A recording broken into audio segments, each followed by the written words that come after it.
Thank you for joining the Sharpest College Football Podcast. This is our Week 3 preview. Robert, I did not have a great Week 2. I said a lot of wrong, incorrect, and flat-out stupid things, and I think my takeaway was if I just said a few more stupid things, I could probably be the head coach for Oklahoma State University. Yeah, just a few more. Yes. Yeah, not our best week, but I don't know. Look, these are just me and you talking. These aren't really official picks, so no, and not a lot to go off, and also not a lot to bet on either. Like a lot of cool, another FBS team playing an FCS team. Okay, yeah. And I think in the off season, I want to maybe work on ways to fix that, like to actually get lines for some of these games, but it's going to require me to fix my FCS model more. And I had to clean up some issues with the FBS model at large, and I've mostly fixed that. But I think next season I want to work on getting better lines for some of these games. We can have kind of more plays early, more better informed plays early on. But I will say, though, that the model actually, like, I already have some plays a little bit. And they're not, like, it's not perfect, and some of them are wrong. But I have some idea for some of these games. So, yeah. Okay. You're ahead of me. And my model. Also, if you did not see our Week 2 review, you'll notice that we have a nice new logo here that Robert's going to clean up over the next 5 or so days. So, with that, we will go ahead and get to the metrics. Top 10 player Apex, Dante Moore. Now remember, this only includes FBS versus FBS, so he was not eligible after the first week. Jumps up to number 2 on the list after playing allegedly an FBS team in Oklahoma State.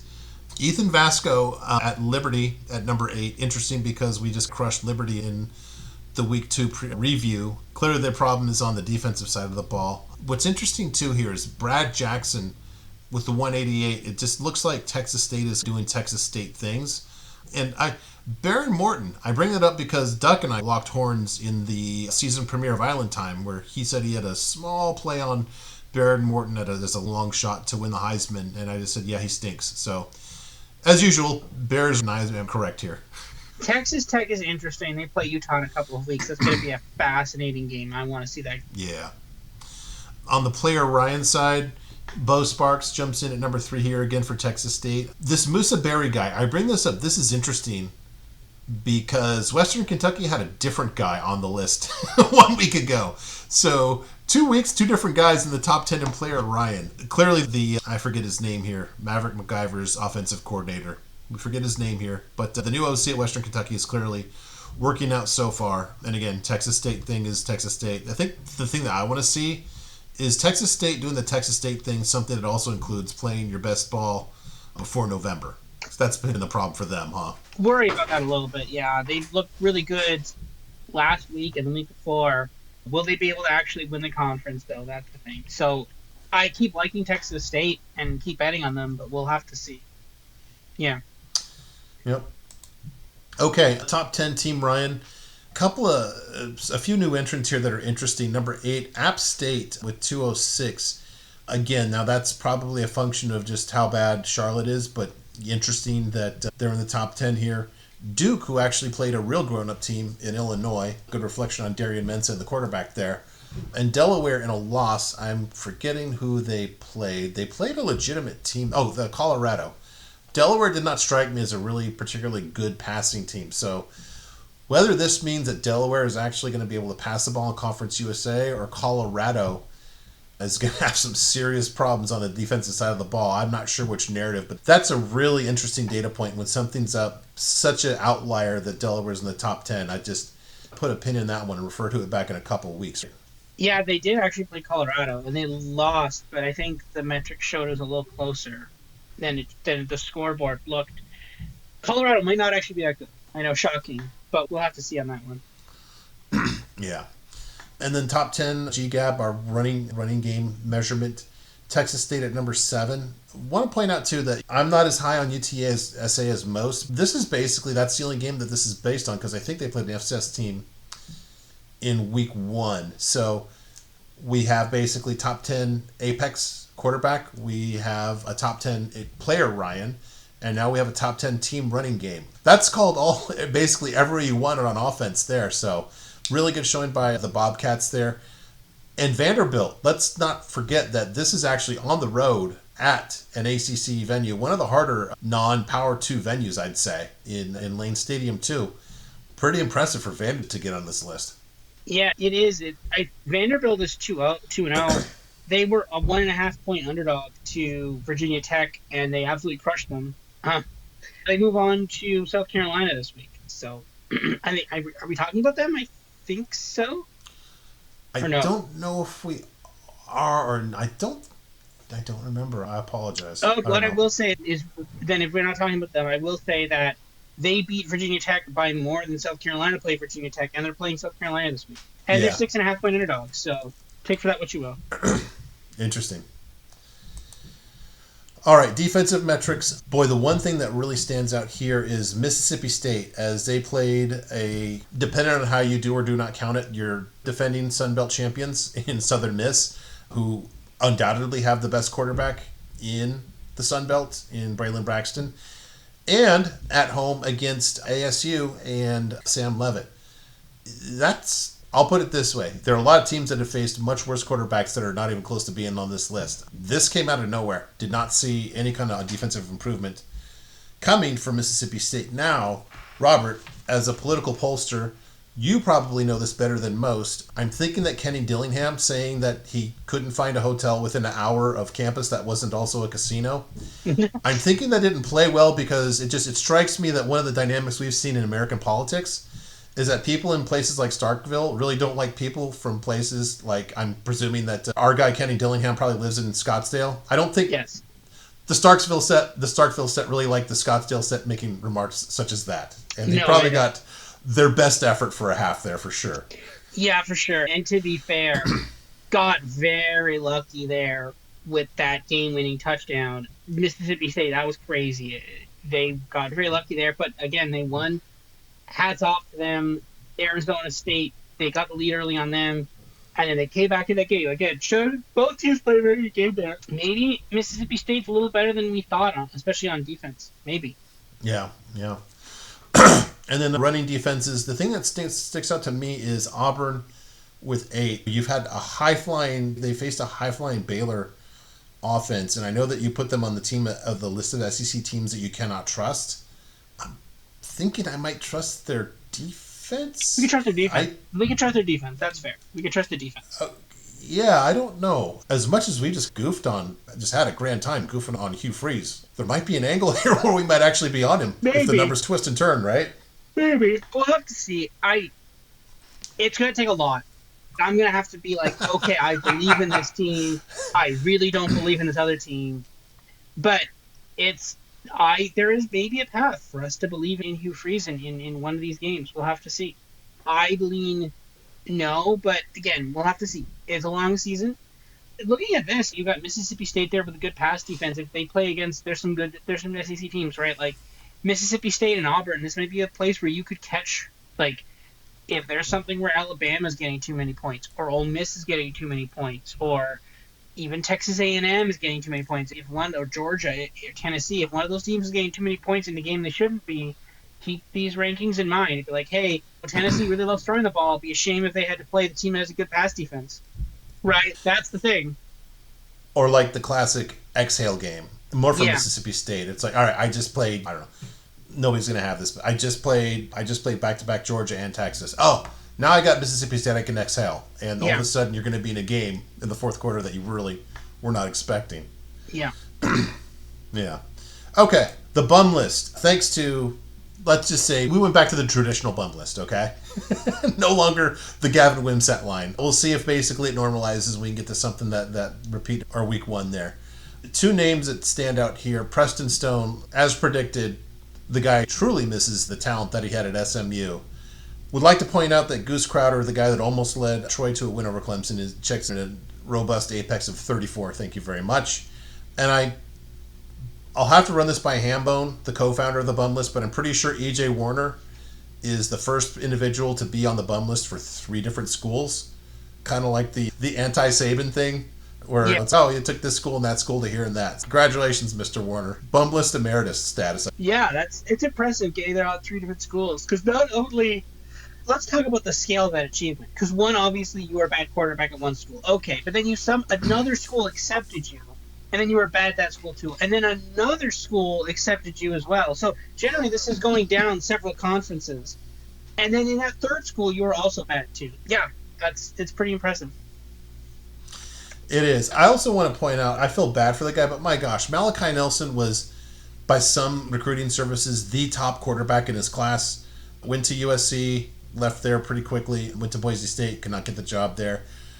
Finally got the starting job at UTEP for that horrible coach there, and it's going as expected. So, sorry, Mr. Nelson. Maybe you can make Mr. TJ Finley and be at another school next year, too. It's crazy how bad like high school recruiting is. Where it's like, this guy's amazing. He's the number one recruit, and he gets on the field and it's like he's never played football before.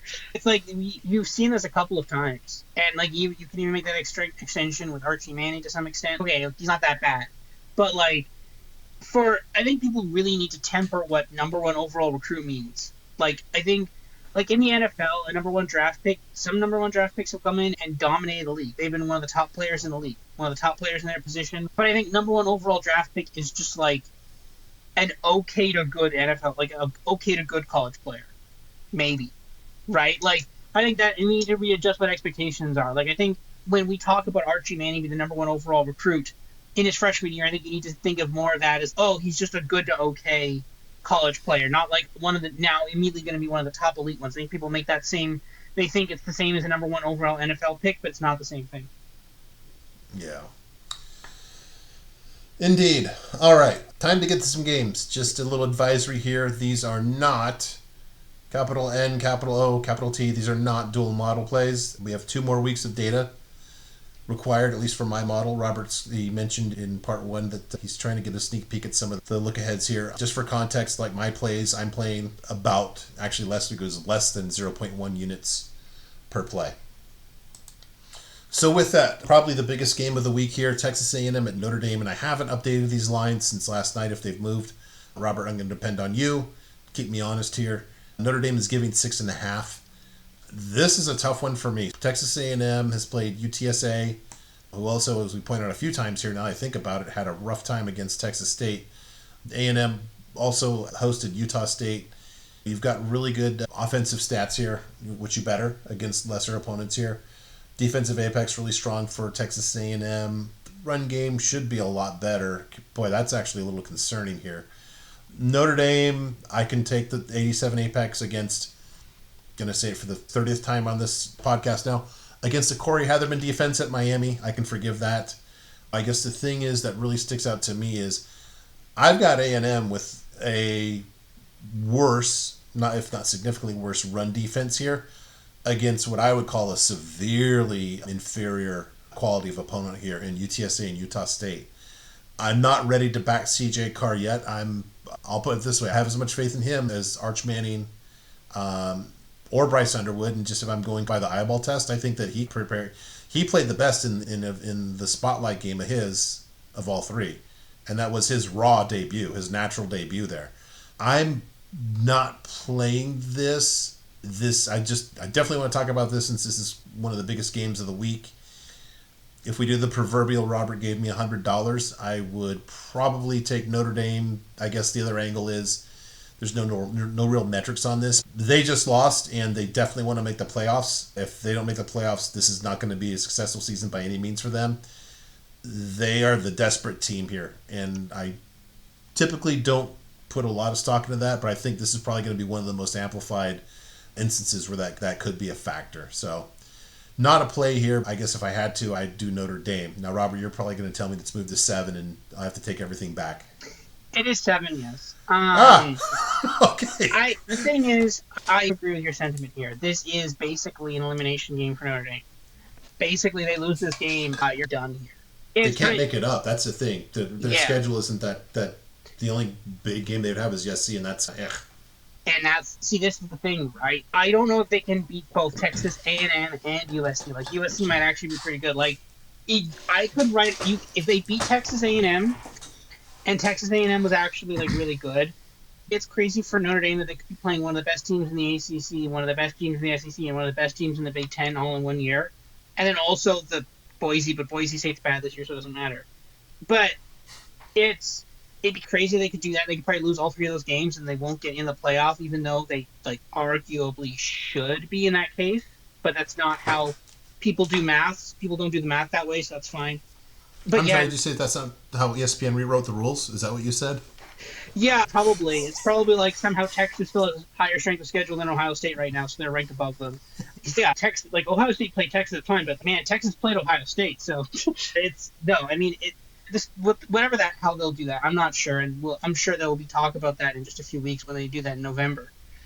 But no, like I think Texas A&M is actually pretty good.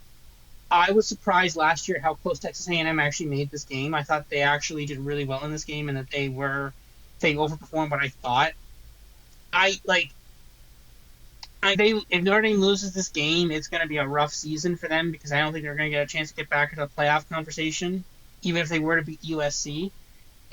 But yeah, I know Texas A&M hasn't had the best performance so far, but at this point, Miami has also not been particularly tested either, right? I worry to some extent this might we thought we both said LSU versus Clemson, and we called this before that game even happened.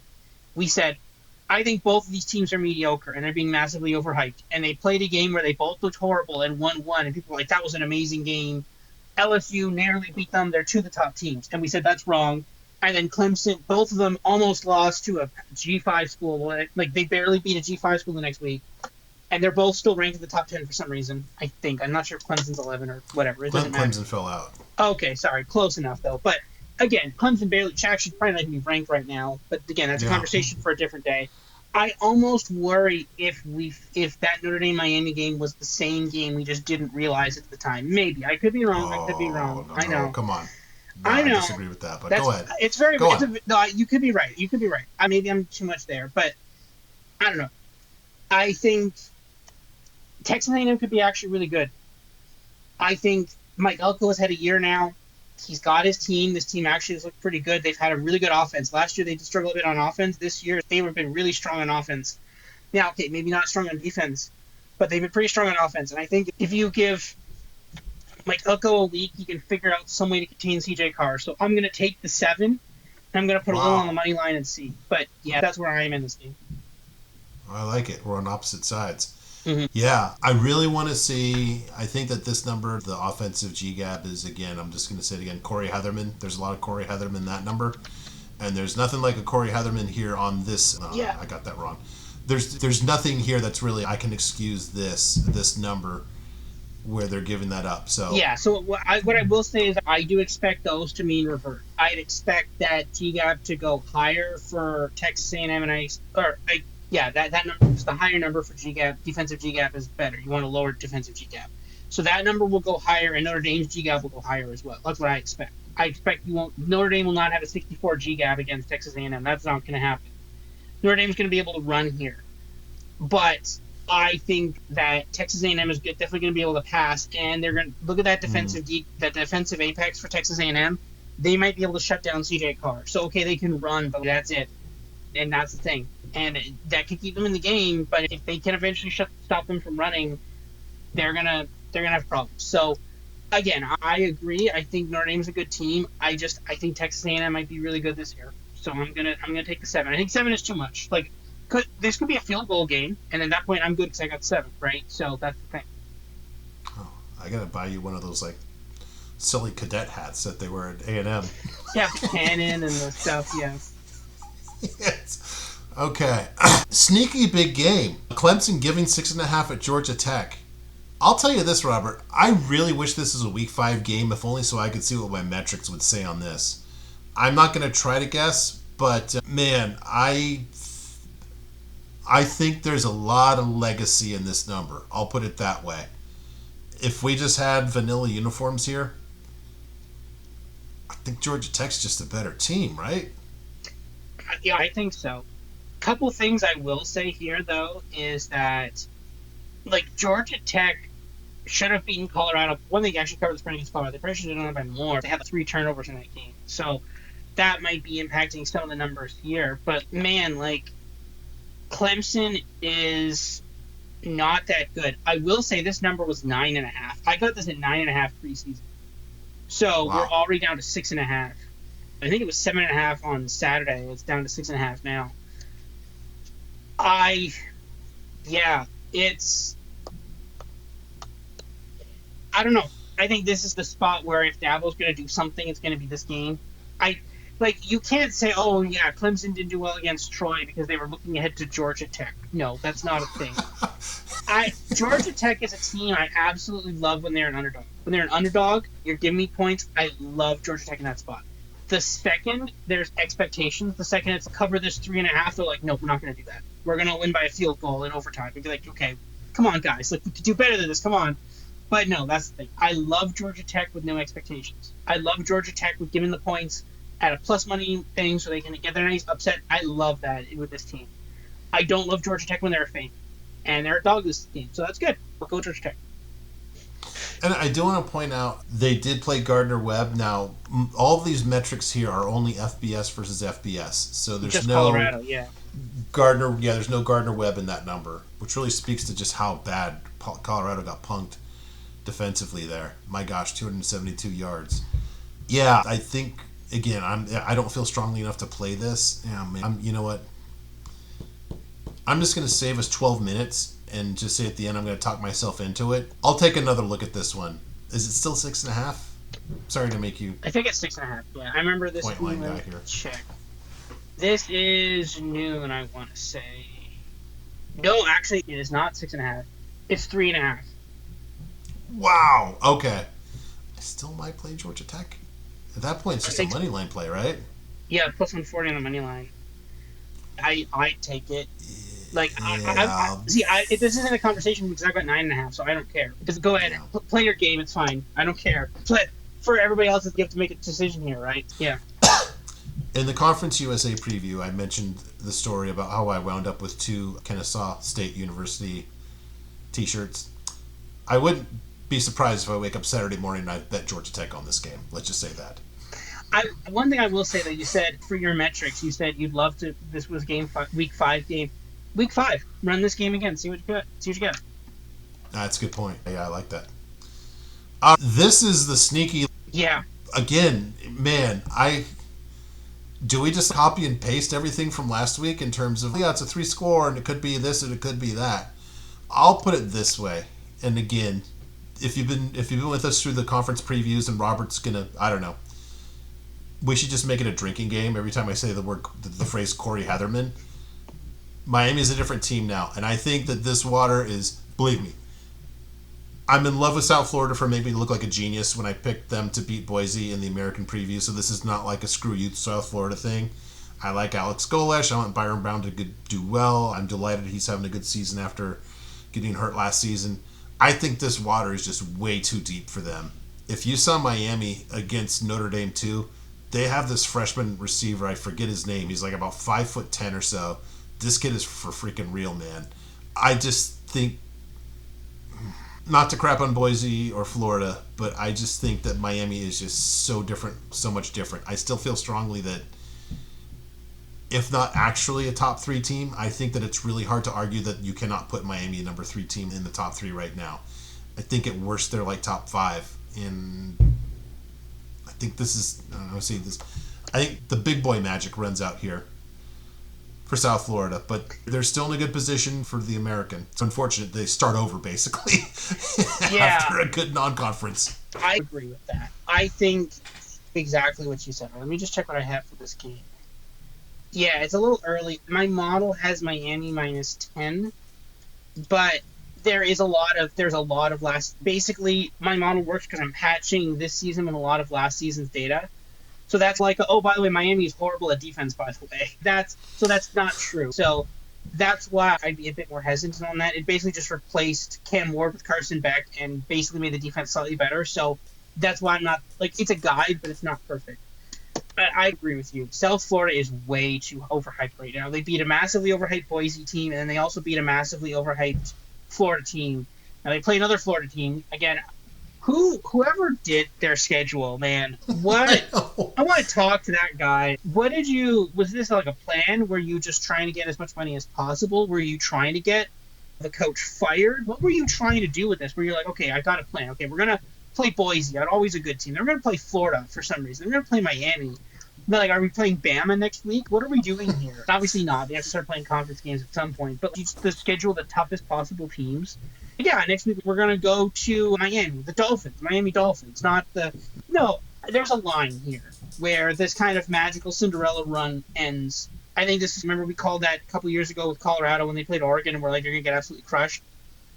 This one, to me, I think, again, the 16.5 spread isn't real. I think it's the reverse bell curve, right? It's like it's far more likely to be either South Florida is actually legit and Miami is bad, or Miami just crushes them. And this is like 28-0 at the half. I lean more towards 20-0 at the half. But if you told me, yeah, this was close, I didn't believe in Boise and I didn't believe in Florida. As much as it's crazy, I have more faith in Miami of Florida than Florida. I have more faith in Miami than Florida. So I like Miami in this game. I just don't think Florida was that good. And I don't think Boise was that good either. Now, maybe USF is that good. But honestly, and they've had some nice plays, but they've been somewhat unimpressive on offense. I've not been like, man, this offense is just dominant. It's not. It moves the ball relatively slowly. It was able to beat up on Boise, a Mountain West defense. Didn't move the ball amazingly well against Florida. It had some explosive plays, but also Florida didn't move the ball. Like they have a good defense, but their offense is not particularly great. But again, they're an American team, right? They don't have to have a great offense. I feel like this is massively overhyped. I think Miami should be able to beat them. But at the same point in time, this is where this gets interesting. So this game is at 4:30. By the time Notre Dame and Texas A&M kick off at 7. So you're going to have a really good sense of the way this game goes. If Miami is clearly covering the spread late in the fourth, bet Notre Dame. If this game is even remotely close, pile into Texas A&M, right? Because then it's okay. Miami wasn't actually that good, so that means Notre Dame wasn't actually that good, so that means Texas A&M is good, right? So this is the thing. You can get a nice little beautiful hedge here of the way where the wind blows. If South Florida makes this competitive, they just immediately fade Notre Dame. But if Miami dominates, then Notre Dame might be it, right? Yeah, and this number's up to 17 as well. Yeah, I just to correct you once again, like a pompous jerk, the barbell. I get that a barbell game, right? Because it's we don't know.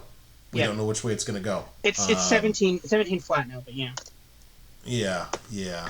Definitely a fascinating one to watch again because for the 51st time on this podcast. Because if only because of Corey Heatherman. All right, this one is interesting. This one kind of came to me during last week's Saturday's USC game against Georgia Southern.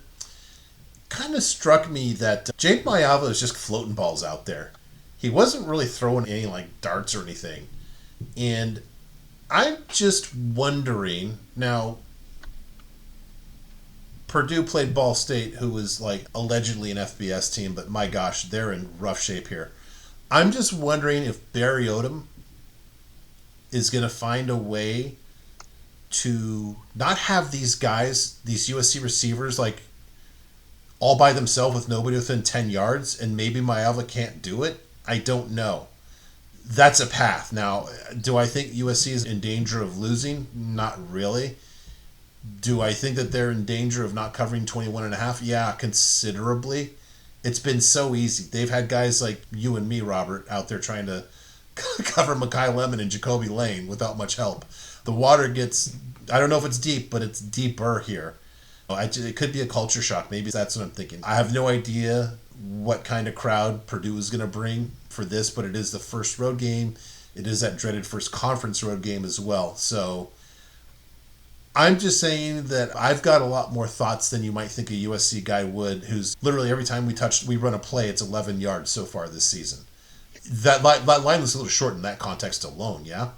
Yeah, so actually, I'll say my line is, I just realized I didn't say the line in the Texas A&M Notre Dame game. I said the line for that one. So I have Texas A&M -3 for my model in that game, so that's fine. This game, I have the very fun line, USC 67 to Purdue 16. 67-16. And again, yes, it's early in the season. As I think you've said many times, it's a very real football score of 67-16. I remember, I think one time I had like 9 or something in the one or something. Yeah. Sometimes, remember the model is like probabilistic, so it doesn't really It's fine though. It does funny things. It spits up funny numbers sometimes, but honestly, it's more right than wrong in a lot of this stuff. The thing is, I think the model is picking up just how good USC's offense is, and I think it needs some adjustment on that. Again, this is week 2. We're not publishing this stuff, so it's fine. But again, this stuff corrects eventually. But like this USC offense is terrifying. It's really good. They've got, again, yeah, they were playing Georgia Southern and Missouri State again. But again, you're just tuning it up right. Like you're getting better, right? You're going to Purdue. Purdue has looked okay, but not amazing. They dominated Ball State, but Ball State is not particularly good. Southern Illinois, again, good but not amazing. I'm very tempted to take the USC here. I want to see the outcome of this game, but I think at the end of the day, USC is going to cover this. Yeah, boy, I don't. The other thing too, just to point out, your model exponentially gets carried away with these really high flying offenses. A couple of years ago, had USC scoring 100 at one point against Stanford. To be fair, I think they actually almost did score 100 in that game. That was that Stanford game. They were up at 50 at the half, I think, if I remember correctly, or something obscene. Yeah. I'm actually thinking of, and I haven't implemented this yet because it doesn't really matter, but I'm thinking of putting in like a decay factor where if you're up by 4 scores, then I'm just going to have every play burn more time off the clock, like a decay factor. Interesting. That would fix this problem, but to be fair, this isn't really a problem because, yeah, if USC tried all game, they would score 67 against Purdue. So in one way, this is a problem, but in another way, this actually isn't a problem at all. This is correct, depending on how you think about it, right? Yeah, I'm debating that. I don't know if I agree with that. You don't think so?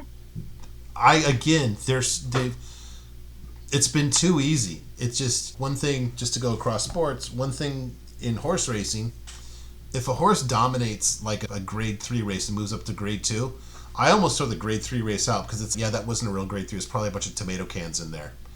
And we know Missouri State literally was an FCS team until basically they played this game against USC. Don't know if you've noticed, I'm not a really big fan of what Clay Helton's been doing at Georgia Southern. I don't think that's the best team. Yeah. I'm thinking that maybe it tops out at 40. And I don't know if the defense has been much better, but still far from awesome. And maybe Purdue can find a way to get like a third score. So, yeah, I didn't bring this up because there was a solid play. I just wanted to have a conversation about, am I just way overly concerned here? Now, to that point, this offense is better than like Caleb Williams' second year at USC because they never scored this many points. It's a record. The 1,300 yards is the record for any 2-game span in the history of the school, as long as like they have records that go back. And this quarterback's like good, but not awesome too. That's what's scary. That's the thing that's interesting, right? Because when we think about Lincoln Riley and his amazing quarterbacks, we think of Baker Mayfield, Caleb Williams, we think of Kyler Murray. Yeah. Jaden Mayava is not in that category. Very solidly not in that category. And should he be in that category? I don't think so. We'll see. Maybe he should. I don't know, maybe. You never know. But at a certain point, it's just, okay, are you really going to have a team? Like, the Baker-led team was good, but not amazing. Same as the Kyler-led team. I think, none of them ever won the national championship, did they? No, they didn't win a playoff game. The Kyler team, I think, was undefeated until they played Georgia. I just think, looking at this offense, like, there's 3 things. There's, like, the Miller-Moss. It's, okay, the quarterback can't run. It's a lot easier to defend. You have the Mayava now. It's, okay, the guy can at least get, like, a 6-yard gain just by running the zone read and keeping. I totally underappreciated. All right, Kyler Murray holds the ball, and he's going to go for 17 yards. Just, that had to be the hardest defense. I'm going to say the best offense, but it had to be the hardest to defend, if that makes sense. I don't know what to do. What do I do? Right? Especially at a college level. Right? I mean, at NFL level, it's okay, every single one of these people is one of the best at this in the world. You're a lower tier FBS team. Like, you're like, he's faster than all my guys. Like, literally all of them. There's not a single guy who's even remotely has the same athleticism as him. We have to stop him from scoring a touchdown on every play. How are you supposed to do that? I don't even know. Like, how do you even scheme that up? I think this is the thing. Could this be a good USC team? Yes, but at the same point in time, are we expecting, is a Mayava-led team better than a Baker or a Kyler-led team? or even a Caleb There's no Williams way. led team. So I get that feeling too. And could this team still be a good team? Yes. Could they still get to a playoff? Yes. But is this a team that's going to go all the way? I just don't think Maeva is that. He's not that guy. I don't think so. Now, we could be wrong. I don't know. But we'll have to see. Again, the thing is, though, even like last year, Oregon, Dylan Gabriel, not the greatest quarterback, got them to the Rose Bowl, undefeated to the Rose Bowl. And had they not played Ohio State, could have gone a lot further. Sometimes not the best. Sometimes not the best. Last year with Ohio State, they had Will Howard, got drafted in like the 5th or 6th round. Not the best quarterback they won. Maybe it's not always just who has the best quarterback. Maybe Lincoln Riley has learned like moment of zen. I don't have to have the best quarterback. I can just have a good quarterback and then it works. I don't know. Maybe we'll have to see. We'll see. I don't think I'm breaking news to say that USC does not have last year's Ohio State defense, though. To be clear.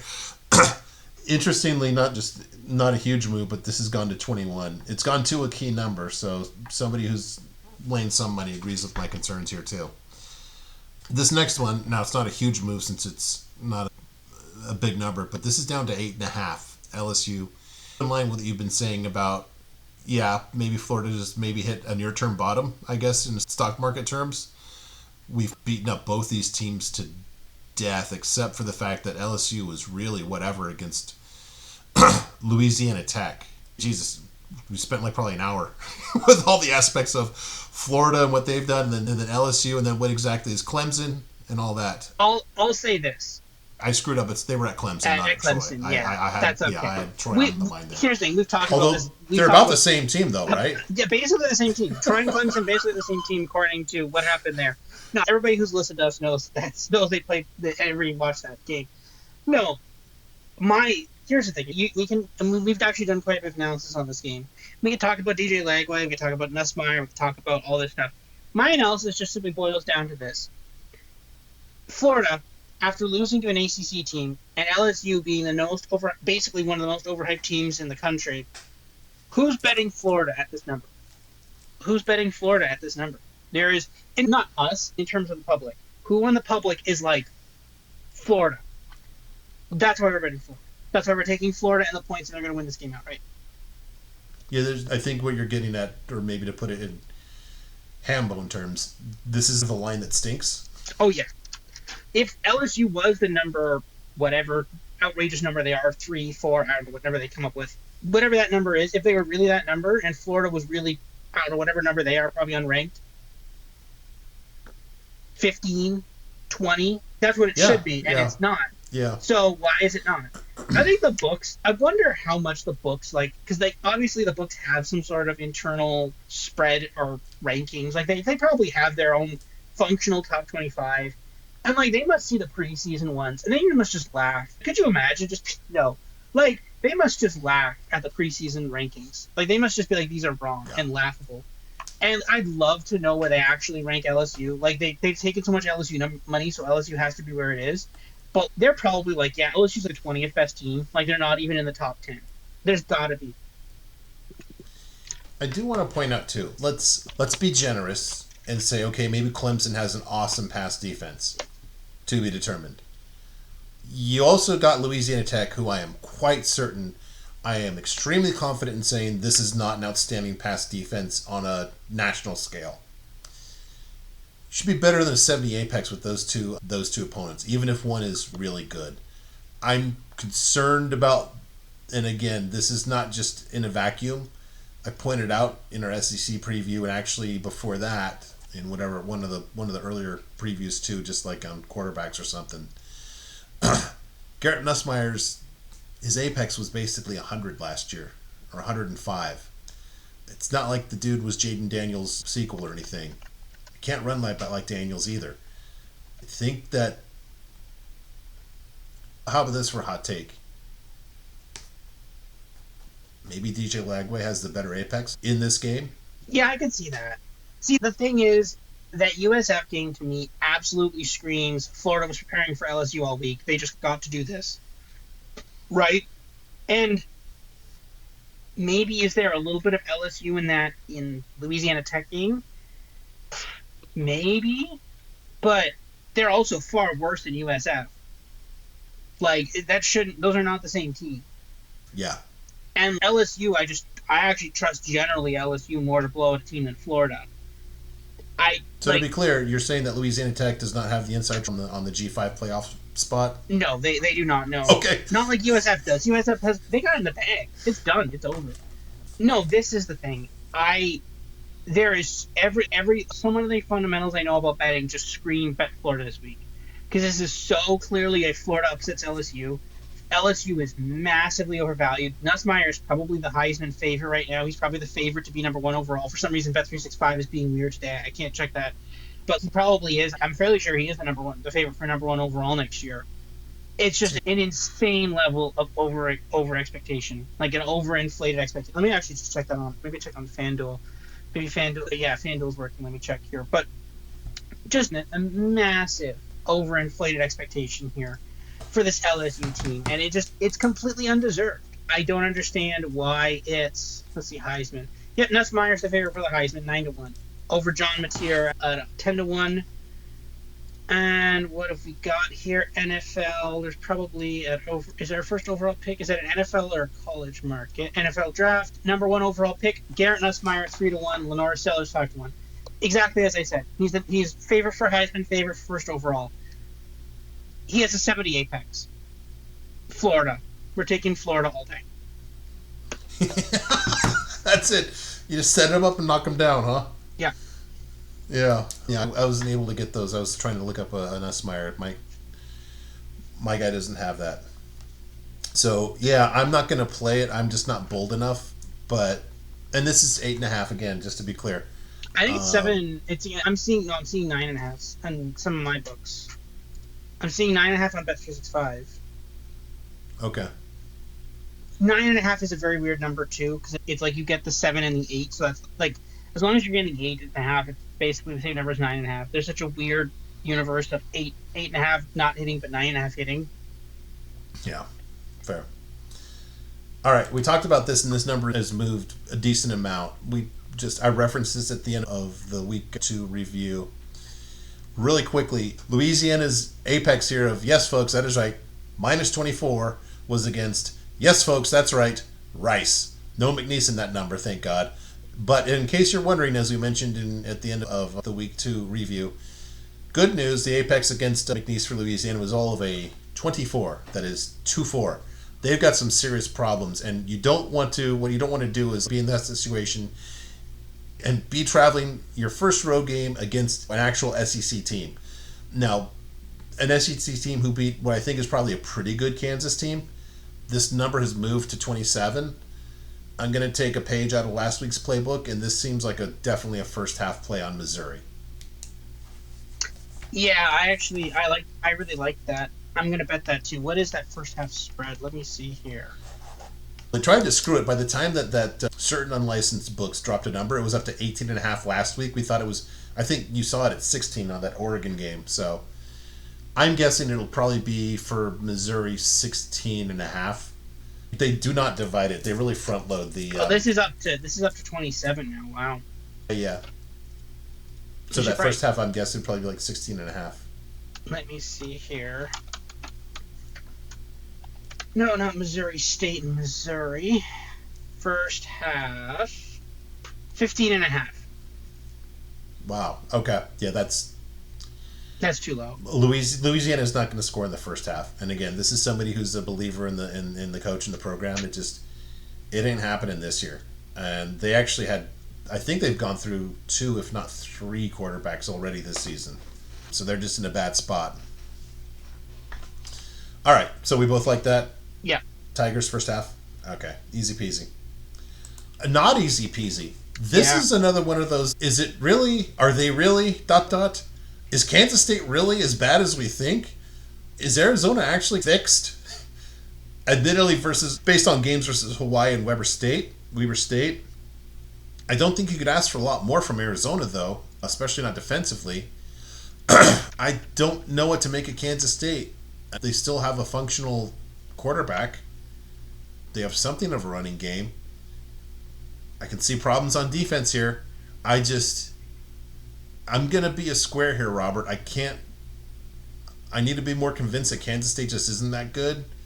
I don't have an opinion on this game, but gosh, this is the one where I pass and I say, I need to be more convinced, and you have the stones, and you're going to say, yeah, I got this in Arizona when I got them last week at +6 or something like that. That's how this chapter always ends, right? Unfortunately, I do not have that. But fun fact, though, about this. So my model has this exactly where it is. What did I have? I have Arizona, I have Kansas State -3. So I am very on market with this game. And I will say that's actually very remarkable because Arizona just played Hawaii. According to my model, because it doesn't count FBS versus FCS, it's just from one game sample size of Arizona versus Hawaii and 2 game from the Kansas State side for Iowa State and Army because it ignores the North Dakota and Weber State games. And the thing is, I'm just like, the problem is the model is still thinking Arizona has a horrible defense from last year, which they probably still have not the greatest defense, but not that bad of a defense. So I'd lean Arizona here, but I'm seeing this, depending on the book, I'm seeing Arizona as a slight favorite. But again, a 1.5 point doesn't really matter each way. I'd take Arizona here, but I'm not the most comfortable with it. I think there's probably better value on Friday, honestly. Maybe a more exciting game on Friday, or just past the Friday night games are not the most interesting. So I'd leave this alone. I want to watch this game. If someone gets ahead, this is a great opportunity to bet fly. If you can get Arizona +7.5 or something, if Kansas State scores early, but I want to leave this one alone. So let me ask you this then, because, okay, fair, neither of us has a play on this. Is Kansas State as bad as we think? And we're hardly alone in that. You lose to Army at home when you struggle with North Dakota, and then you lose an exclusive window. People know, okay, you're not normal, but geez, it's hard to imagine like a Chris Kleiman team being this bad with a decent quarterback. Normally, when I would have something where my model has a team favored by 3.5 and a 1 point dog or something, that would be enough for me to bet the money line or +1.5, right?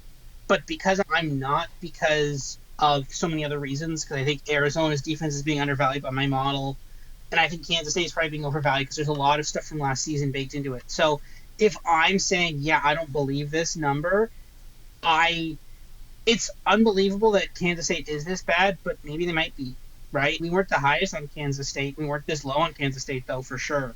Look, they almost lost to an FCS team, and then they lost to Army, which actually did lose to an FCS team. It's really hard it is really hard to sit here and say, nope, they've got this. They're going to figure this out. Like, they're already 1-2. And again, yeah, they barely beat an FCS team, but then they lost to a team that lost to an FCS team. So I'm not sure which one is worse there. Yeah, I honestly don't know what's worse. It's what's also interesting is the fact that Iowa State's just chugging along. Iowa State beat them, and they're just chugging along. They took down a Big Ten team. They took down Iowa State. They took down Iowa. Yeah, so I don't know. Maybe it's Kansas State. Maybe they got in their heads after Ireland. They just have been in a really bad mood since then. Maybe there's some sort of weird curse now where whichever team loses the Ireland game is the... Yeah, I'm glad you brought that up. I saw something called Curse of Ireland on Twitter. And if we just... All right. Last 2 years. 2 years ago, Scott Frost lasted like less than a month after that. Last year, I don't know if you noticed, Florida State did not have a great season. No, they did not. 2024. And then the year before that was Navy, and they had a very rough year that year. I don't remember. Who'd they play, Notre Dame? They played Notre Dame, yeah. Because it was Scott Frost, okay. That was the 1 year. And then it was Notre Dame Navy the year after that. And then it was... No, the year before that. Before that, you mean?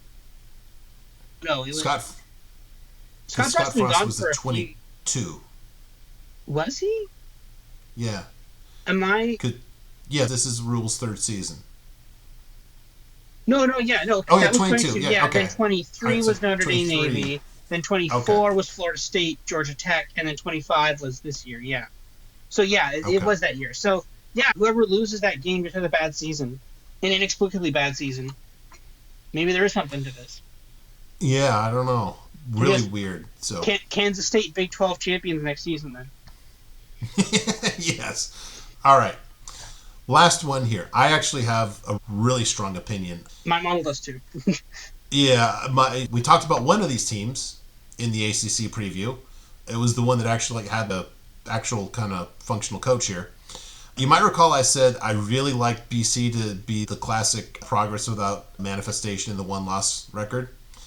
I love what Lonergan did. That's their quarterback, Dylan Lonergan, in his first start against an FBS opponent.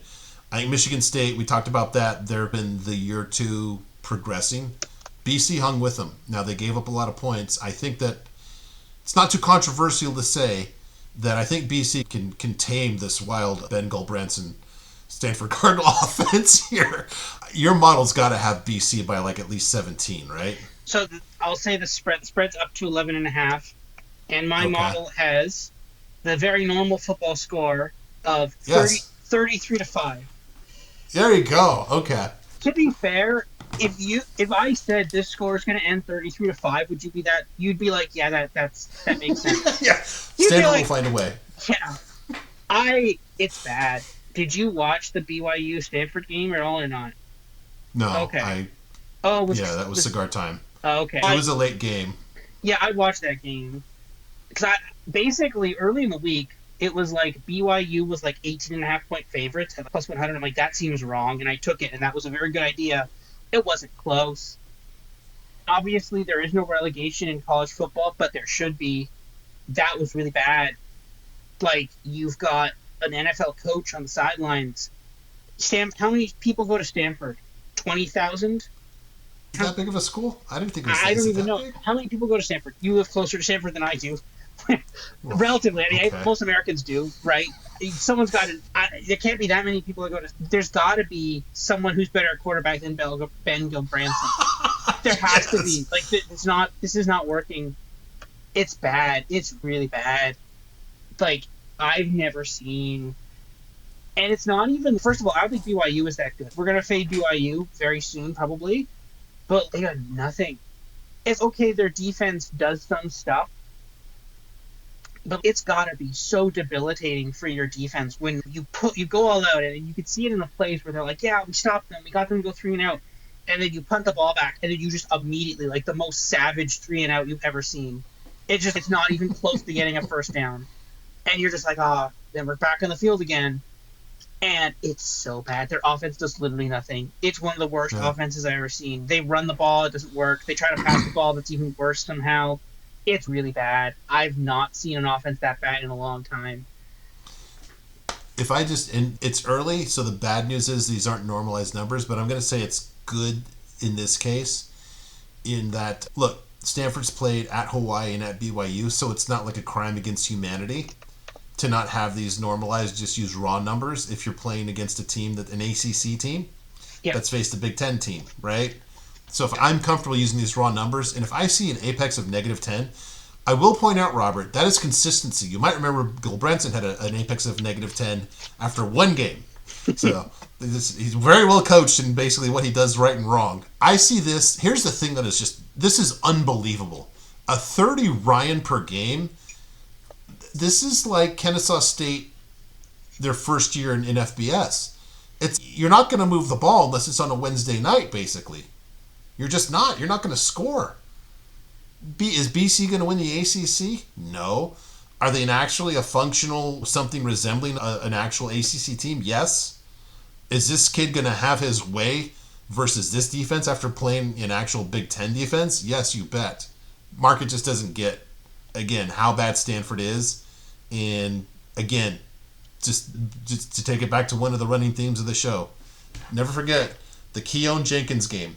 And that guy who had a game named after him for being so bad, he had an apex of over 100 under this coach right here. Now he's got a guy that was actually, he recruited to Alabama. So there's a level of comfort and knowledge and familiarity that I think this is the time, man. It's mispriced. So yeah, two fistfuls here for me.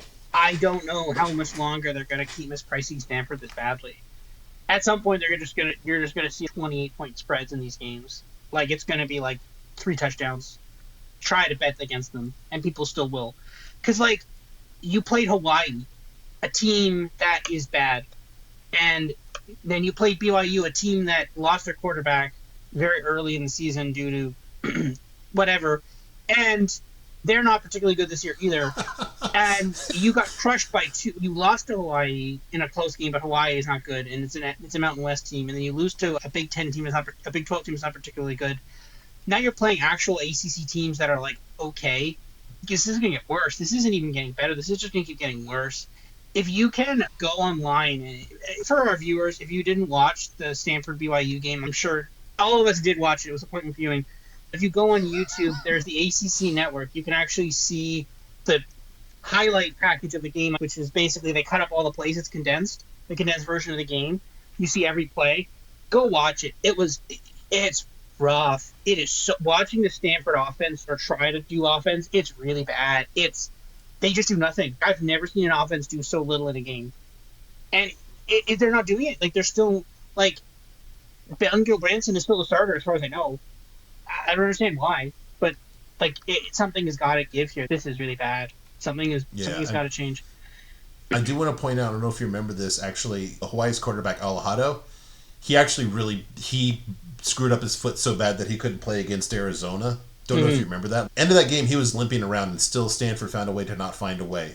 Against it, like, he literally just couldn't do anything, and still Stanford just couldn't beat that team. That's my favorite. So, yeah, that and Missouri are my two that I'm really just most fired up about. And we have about 8 or 9 games that we'll be going over with Duck in Island Time later this week. So, different kind of games where we really need Duck's expertise in those. So, before we go, a revisit of the preseason upset predictions. I am now 2-0 with Missouri State beating Marshall by a singular point. Josh, I like the notion here. Actually, I think he actually covered the spread there. Yes. As JMU was getting over 14. That looked like a brilliant call for a while. I still like it. The rare bad beat on a money line for a 14.5 point dog. But yes. Yes. Yeah. So this week, I wonder if our guy in Vietnam is going to have this one on his service. I'm mildly tempted to at least just have it on the laptop here. New Hampshire at Ball State. And my gosh, this might be the one FCS game a year that I watch, at least out of the corner of my eye. Bryant beat UMass last week. Barely, but they did. That's right. It's crazy. And I talked about this last week. It's crazy how many FCS teams are not even just competitive, but beating FBS teams. It's showing you that there is very little difference between some of the top FCS teams and the bottom FBS teams. Especially in the MAC and Conference USA. Yeah, it's really fascinating about that. What I will say, though, is that, as you alluded to, our Vietnamese friend there is someone on YouTube. He basically streams all the games, but he does it. He mainly takes down all the live streams. And again, this is not publicly on YouTube. You guys can find this guy. But the best part is, and I've checked the translations, it's basically a drawing channel. He just he'll basically spend an entire Saturday putting up live streams of every single college football game, and then on Sunday do a drawing stream where he shows you how to draw like a seahorse or something. It's crazy. It's just what is happening. You gotta love college football. Is he the Bob Ross of Vietnam, basically? Maybe he might be He might be Vietnam's Bob Ross, but yeah, it's just it's so funny because you see these live, like he has these videos. Here's how to draw a seahorse, and you go down. It's was Archie Manning overrated? It's just, okay. He's basically like stream capturing some of these like main like sports segments, and it's just seahorse drawing stream in full Vietnamese. And then is Archie Manning overrated? It's like why Michigan is going to win the Big Ten. It's so crazy. It's just what is happening? What is this sport? What is this channel? It's amazing. It is. Hey, you don't happen to have a line. Does 365 or somebody have a line on that Ball State game? It might be a little early. Bet 365 usually has FCS games out later in the week, so it might be it's a bit early, but usually later in the week there will be a line. But we will post that line when we see it. Okay. Appreciate that. All right, that is it. Shout out to our guy. We need a nickname for her. Okay, Vietnamese. How about Hanoi Bob? Just for. I'll just see. Do we know? Is he in Ho Chi Minh or is he in Hanoi or is he somewhere else? Let's see. I'll see if I can figure out where he lives, and we'll call him. Do some research on that. Yes. You probably have some resources that can help out with that. Yes, we'll find this person. It'd be like, we find this person, and then, you found me. No, thank you. You've been very helpful. Yes. Yeah. All right, Robert. Good times. A couple of games to play this week for me. A few more for you. Looking forward to it. And we will catch everybody else in a day or so when we do Island Time. So we will talk to you then. Until then, thank you so much. See you, everybody.